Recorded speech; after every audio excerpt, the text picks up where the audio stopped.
War Eagle War Report family, we are back with another weekly edition of Facts or Nah. The rapid fire questions coming at y'all. We're going to get right into it. Fellas, y'all ready to do this? Let's go. Yeah. Let's get it done. Let's kick it off like this. Facts or Nah, Auburn starting quarterback will throw for over 3,000 yards this upcoming season. It's a nah for me.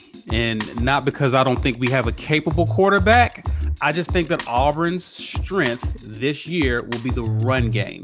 And I do think if Bo Nix is a starting quarterback, they're going to use him in both ways. And I think they will give him opportunities to be more efficient in passing, which will create opportunities for him to throw the ball. But I think the strength of our offense is going to be Tank and Shivers running behind the offensive line, which their strength is run blocking anyway. So I'm not expecting Auburn to be throwing for a whole lot in year one. So it's a nah. I'm also going to go nah. And if you had asked if Auburn starting quarterbacks were going to throw for more than 3,000, I would have said facts. But just one guy, I think they're going to manage as best as they can. I also think there's going to be some point where somebody else gets a start, and maybe that's a different look or a different quality of passing game. But if we're just talking about one, assuming that it's Bo, nah, I don't think 3,000 is in the cards. Unfortunately, this is going to be a nah for me because I'm not 100% certain that we're going to have the same quarterback start the entire season to be able to throw for 3,000 yards. Now, the guy we have has thrown for 5,000 in 2 years.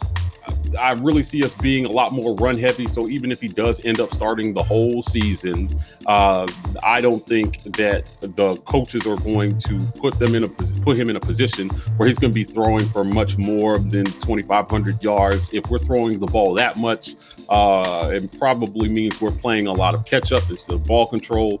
So I'm going to go nah on this one. I don't think we have a starting quarterback that throws for more than 3,000 yards this upcoming season. All right, guys, facts or nah, Gus Malzahn will get UCF into the 12-team college football playoff before Bryan Harsin does with Auburn. What you got? Nah.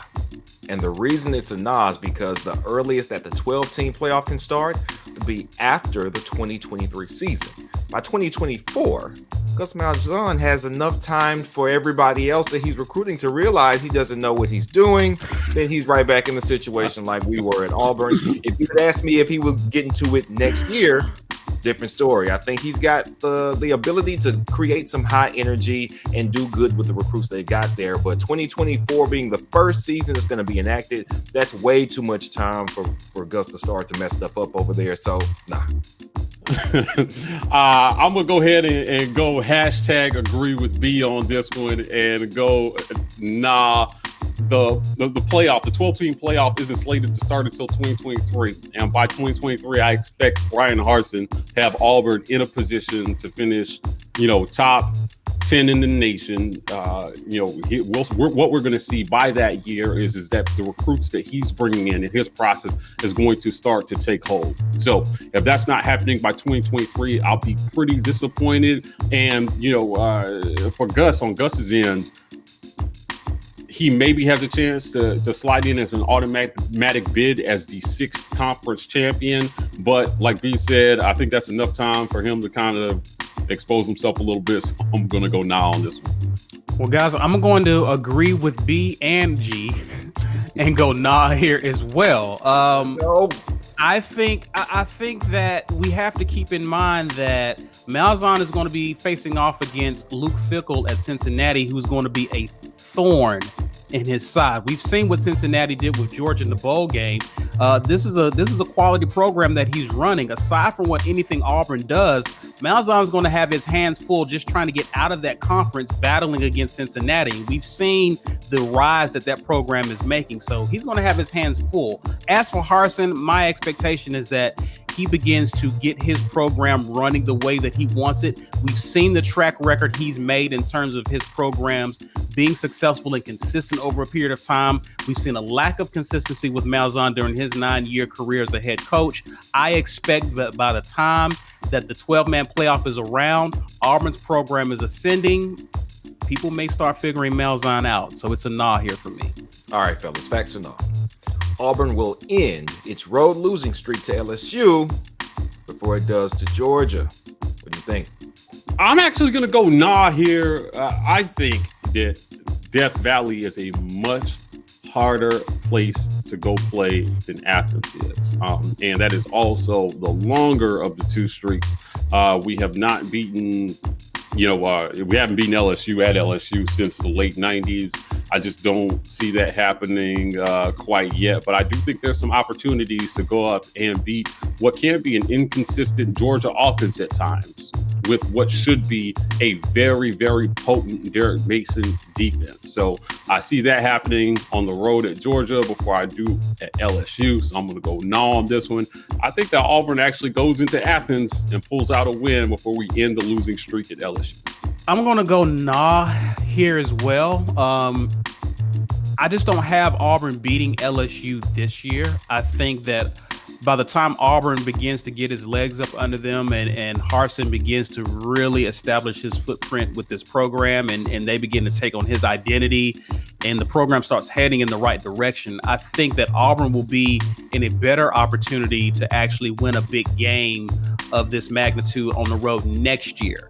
I like Auburn's chances there. I like them to beat Georgia. And I agree with Mike that playing in LSU and Baton Rouge in Death Valley is tough. And while it's been tough in Athens as well, the respect level that Death Valley, they call it Death Valley for a reason.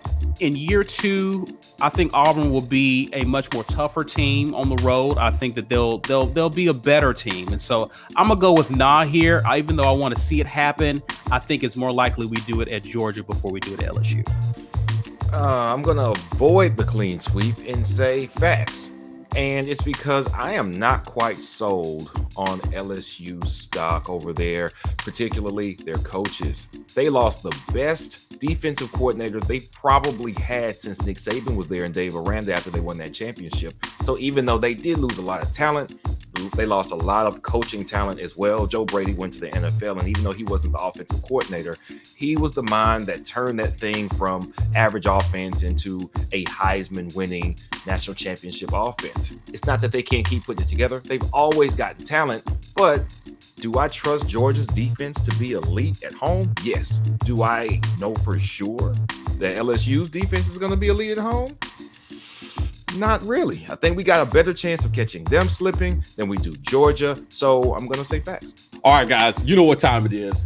This week's man question comes courtesy of our man, James Coleman, a.k.a. War Eagle on Twitter. And he asked, facts or nah, if Derek Mason leaves after 2 seasons, Auburn targets coach Nick Eason to become its next defensive coordinator. Fellas, what do we think? I'm going to go nah here. Eason hasn't been a defensive coordinator at any level, as far as I know. He's always been a D-line coach, and I think this will be his second season coaching at this level in the SEC. I think if anyone was to be promoted from within, it'll be Jeff Schmedding, the guy who has been a coordinator at Boise. Harsin has known him the longest. He actually recently got promoted to, I believe, the title of assistant head coach, I believe. And so there's a confidence there, a comfort level with him. He knows what Bryan Harsin wants. He's getting valuable experience working alongside Derek Mason. I think it's either him or Burt Watts if Auburn doesn't decide to just bring someone in from the outside. But if you're going to promote from within, my vote will be Jeff Schmedding. So it's a nah for me. I'm going to say nah as well for every reason that Caesar just gave. Schmedding has already been a DC. He knows how to do that. The best situation we could hope for is that Mason gives us 2 years before he goes off to the NFL, which is more than likely where he's headed. But that's enough time to build a defense, get everybody playing in this system, top 10 nationally, top 15 nationally, and then have somebody from inside promoted when Derek Mason leaves. And you can tell recruits, listen, the system is the same. The pieces that we have here is the same. I got you. Nothing changes. We've got the mind that built it. He gave us his blessing, and we know how he thinks, and we're going to keep this quality defense going. I think that's going to be Schmedding because of his previous experience, not Eason, but I'm hoping we can keep Eason for a while at D-line because he is doing work with the recruits. But as far as him being next up as DC, nah. I'm going to go nah on this one as well. I'm not sure that Nick Eason has any aspirations to actually become a defensive coordinator.